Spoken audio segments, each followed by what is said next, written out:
அடா ஆமாம், அடுப்பை வைக்காம தோசைக்கல்ல வச்சுட்டேன். நல்ல வேளை ஞாபகப்படுத்தினேன்.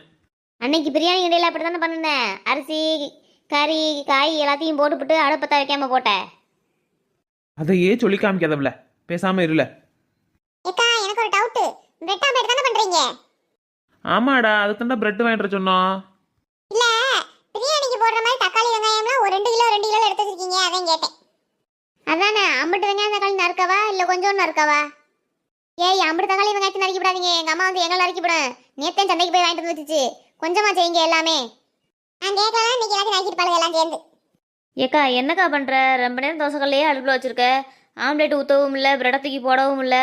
இப்படியே நிற்கிற அடுப்பு பக்கத்துலையே. என்ன செய்கிறதா உத்தேசம்? ஏண்டி தோசைகள் காய வேணாமா? அதுக்குள்ளே கொண்டு போய் எல்லாத்தையும் போடுவாங்க. இன்னைக்கு யார் யாருக்கு வயிற்றால பிடிக்கிட்டு போகுதுன்னு தெரியல. இந்த அக்கா செய்கிற ஆம்லேட்டை சாப்பிட்டு நீ கொஞ்சம் வாய முடுறியா? இல்லை தோசை கண்டையை சூடு பண்ணி வாயில